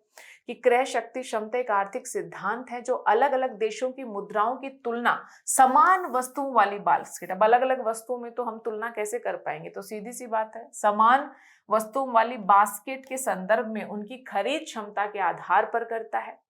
अब ये क्यों जरूरी है, देखिए हमको वैसे तो दिख गया $1 इज इक्वल टू 85 रुपीज, लेकिन खरीदने की क्षमता अलग है। तो जीवन का स्तर क्या है, कल्याण कैसा है कहाँ के लोगों का, इसकी वास्तविक स्थिति कौन दिखाएगा, बाजार आधारित एक्सचेंज रेट या पीपीपी। तो सीधी सी बात है पीपीपी। और पीपीपी के अनुसार अगर व्यापार में कोई अवरोध ना हो, यानी व्यापार में कोई बाधा ना हो, जैसे टैक्स, आयात निर्यात में अगर अंतर ना हो, तो विनिमय दर इस तरह से समायोजित होंगी कि एक ही वस्तु की कीमत भारत या कोई भी दूसरा देश दोनों जगह पर समान होगी। लेकिन होता क्या है, कोई देश निर्यात अधिक करता है, कोई आयात अधिक करता है, या अलग अलग कारणों से मुद्रा की मांग अलग अलग हो जाती है, जिसके चलते बाजार आधारित एक्सचेंज रेट अलग अलग हो जाती है। अगर ये फैक्टर काम ना करें तो हम देखेंगे कि market based exchange rate will be equal to PPP. ये बात यहाँ पर बताई गई है। 3I एटलस, 3I एटलस एक धूमकेतु है। इसे 2025 में रियो हटोडा चिली में एक एटलस सर्वेक्षण टेलीस्कोप के द्वारा देखा गया। एटलस का पूरा नाम क्या है, asteroid terrestrial impact lost alert system. अब जान लेते हैं 3I एटलस क्या है। ये सौर मंडल के बाहर आने वाला तीसरा ज्ञात खगोलीय पिंड है। ऐसा पहला खगोलीय पिंड 2017 में और दूसरा 2019 में खोजा गया था, है ना। इसकी कक्षा हाइपरबॉलिक है, यानी ग्रेविटेशन फोर्स का प्रभाव नहीं हो पाता, इसलिए इसे अंतर तारकीय पिंड के रूप में भी वर्गीकृत किया जाता है। सौरमंडल के जो अन्य पिंड है उनकी तरह सूर्य के चारों ओर नियमित कक्षीय परिक्रमा पथ का अनुकरण इसके द्वारा नहीं किया जाता। तो 3I एटलस के बारे में जो प्रमुख बिंदु हैं उन पर ध्यान देने की कोशिश करेंगे। ऐसी जानकारी प्रारंभिक परीक्षा में पूछी जाती है। अगला आर्टिकल है UDISE प्लस, यानी unified district information system for education plus. क्या है ये, देखिए ये बेसिकली एक प्लेटफॉर्म है, केंद्रीय प्लेटफॉर्म है। इस प्लेटफॉर्म पर प्रत्येक स्कूल की प्रोफाइल होगी और उस प्रोफाइल में आप देखोगे स्कूल की कोई अवसंरचना है, विद्यार्थी और शिक्षकों संबंधी जो जानकारी है वो इस प्लेटफॉर्म पर, जिसका नाम है UDISE प्लस, उसका रिकॉर्ड रखा जाएगा और उस रिकॉर्ड को रखने की सुविधा भी प्रदान की जाएगी। यानी स्कूल की, विद्यार्थी, शिक्षक, इंफ्रास्ट्रक्चर की कोई भी जानकारी है, सूचना है, आंकड़े हैं, तो उस आंकड़े को प्रभावी ढंग से रखने के लिए एक प्लेटफॉर्म है UDISE प्लस। ये जो प्लेटफॉर्म है इसकी व्यवस्था किसके द्वारा की गई, केंद्रीय शिक्षा मंत्रालय के स्कूली शिक्षा एवं साक्षरता विभाग के अंतर्गत इस प्रणाली की शुरुआत की गई। उद्देश्य क्या है? देश भर में मानकीकृत ढंग से हम डेटा कैप्चर जो फॉर्मेट है ना, उसके जरिए विश्वसनीय और तुलनात्मक सूचना को ऑनलाइन और रियल टाइम में कुशलतापूर्ण एकत्रित कर पाए। तो सिंपली कुछ नहीं, UDI-SE+ क्या है? एक प्लेटफॉर्म है जिस पर स्कूल की जो इंफ्रास्ट्रक्चर है, जो विद्यार्थी हैं, जो शिक्षक हैं, उनके डेटा को स्टोर किया जा सकता है और एक मानकीकृत फ्रेमवर्क में डेटा स्टोर किया जाएगा तो डेटा की विश्वसनीयता और तुलनात्मकता भी बनी रहेगी। और इनिशिएटिव किसका है ये हमने देख ही लिया है। अब हम देखते हैं कि ये तो पुराना इनिशिएटिव है ना, अब चर्चा में क्यों है? क्योंकि UIDAI यानी भारतीय विशिष्ट पहचान प्राधिकरण ने केंद्रीय शिक्षा मंत्रालय के साथ एक समझौता किया है ताकि स्कूल के जो बच्चे हैं उनके आधार नंबर से संबंधित कोई भी लंबित प्रकार की या जो डिलेड बायोमेट्रिक अपडेट है ना, उसकी कोई भी रिक्वायरमेंट है तो उस स्टेटस को UDI-SE+ एप्लीकेशन पर अपडेट किया जा सके ताकि करोड़ों विद्यार्थियों के आधार नंबर में अनिवार्य बायोमेट्रिक अपडेट को आसान बनाया जा सके। तो UIDAI ने शिक्षा मंत्रालय के साथ एक समझौता किया है। आधार नंबर से संबंधित कोई भी लंबित बायोमेट्रिक अपडेशन है तो वो कर दिया जाएगा ताकि जो है करोड़ों विद्यार्थियों के आधार नंबर में जो भी अनिवार्य बायोमेट्रिक अपडेट करने हैं उसे किया जा सके, व्यवस्था को आसान बनाया जा सके। ग्लेंडर्स क्या है? यह एक बीमारी है, संक्रामक रोग है ना, जो प्रमुखतः किसमें होता है? घोड़ों, गधों और खच्चरों को प्रभावित करता है। लेकिन ध्यान रहे यह मनुष्यों में भी फैल सकता है। यह प्राण घातक रोग है और इसी का अभी तक कोई टीका उपलब्ध नहीं है। तो चलिए देखते हैं कि आखिर ग्लैंडर्स चर्चा में क्यों है। क्योंकि भारत सरकार के पशुपालन और डेयरी विभाग ने संशोधित राष्ट्रीय ग्लैंडर्स कार्य योजना जारी की है जिसके चलते ये चर्चा में। आपको ये भी पता होना चाहिए कि यह पशुओं के संक्रामक और संचारी रोगों की रोकथाम के लिए और नियंत्रण के लिए अधिनियम 2009 जो है उसके तहत भी ग्लैंडर्स संक्रामक रोग को हमने जो है अधिसूचित किया हुआ है। और साथ ही ये बैक्टीरिया के माध्यम से फैलता है। बैक्टीरिया क्या है?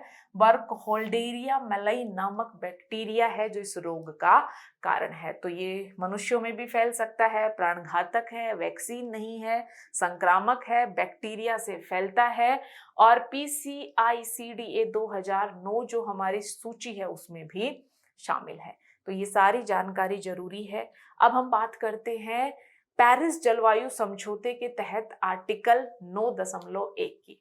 है क्या कि आप देखोगे भारत और विकासशील देश ब्राजील है ना के बेलेम में आयोजित होने वाले COP30 में पेरिस समझौते के अनुच्छेद 9.1 को फिर से वार्ता का केंद्र बनाना चाहते हैं। यानी भारत और भारत जैसे विकासशील देश, अगला COP30 कहाँ होने वाला है? ब्राजील।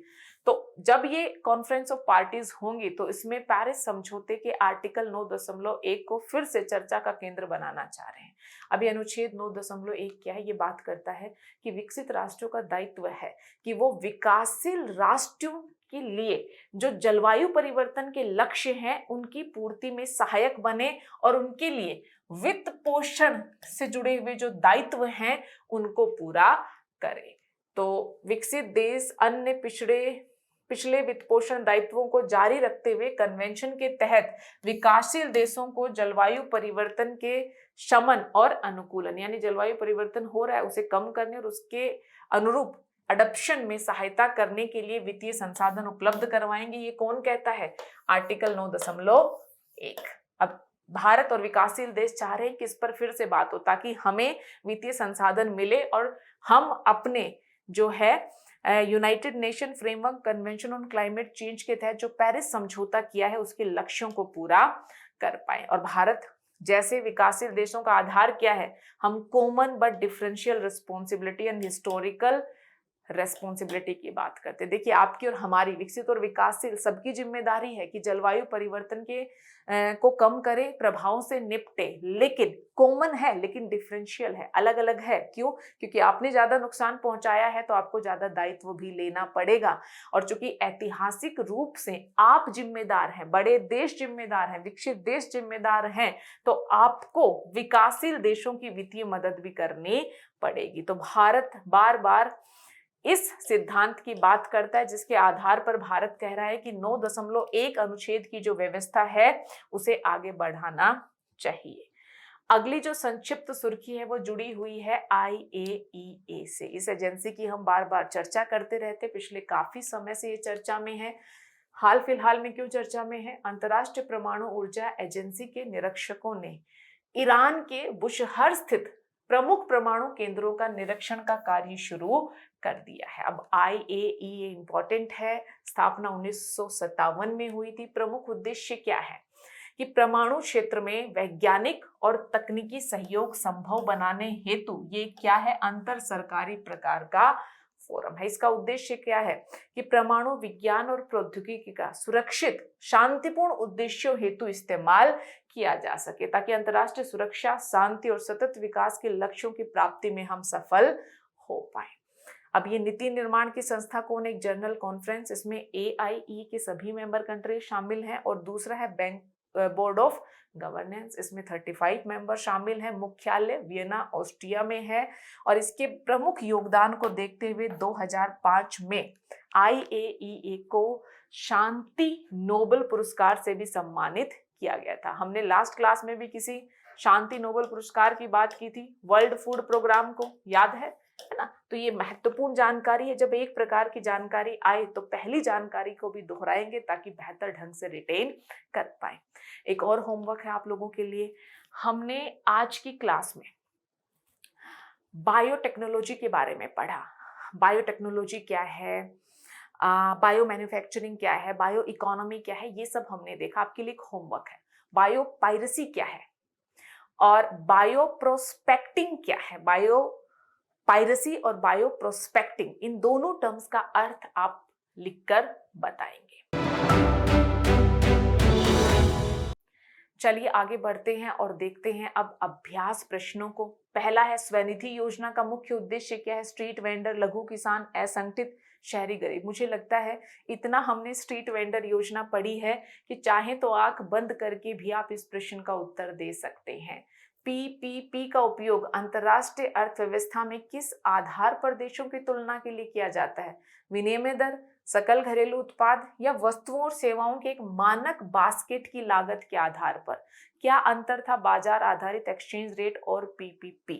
अगर आपको पता है तो इस प्रश्न का उत्तर आप भली भांति दे पाएंगे। खगोलीय पिंड 3I एटलस को किस रूप में वर्गीकृत किया गया है? भारत में बायो E3 नीति का कार्यान्वयन किस मंत्रालय द्वारा किया जाता है? तो कौन सा है? पर्यावरण, कृषि, रसायन उर्वरक, या फिर विज्ञान एवं प्रौद्योगिकी मंत्रालय। मैंने ये भी बताया था कि किस मंत्री जी के द्वारा 1 वर्ष पूरा होने पर जो है ये नीति फिर से चर्चा में आ गई। चर्चा करने पर ये नीति चर्चा में आ गई। गंगोत्री ग्लेशियर किस नदी का उद्गम स्थल है? मंदाकिनी, भागीरथी और अलकनंदा। हमने ये भी पढ़ा है। हमने IAEA के संदर्भ में कथन भी पढ़े हैं कि इसका मुख्यालय कहाँ है, क्या इसे कभी नोबेल शांति पुरस्कार मिला, यह परमाणु विज्ञान और प्रौद्योगिकी के सुरक्षित और शांतिपूर्ण उपयोग को बढ़ावा देता है। आखिर IAEA करती क्या है? तो ये है आज के प्रश्न। इनका उत्तर भी आपको कमेंट सेक्शन में लिख भेजना है, और साथ ही जैसा मैंने बताया आप क्विज पर जाकर निर्धारित समय सीमा के भीतर प्रश्नों का उत्तर देने की कोशिश करेंगे, क्योंकि इससे लर्निंग आउटकम, प्रश्नों को हल करने की आपकी क्षमता, समय प्रबंधन की आपकी क्षमता सभी बेहतर होंगी। तो चलिए इसी के साथ आज के न्यूज़ टुडे के इस अंक को मैं विराम देती हूँ। आप सभी का धन्यवाद।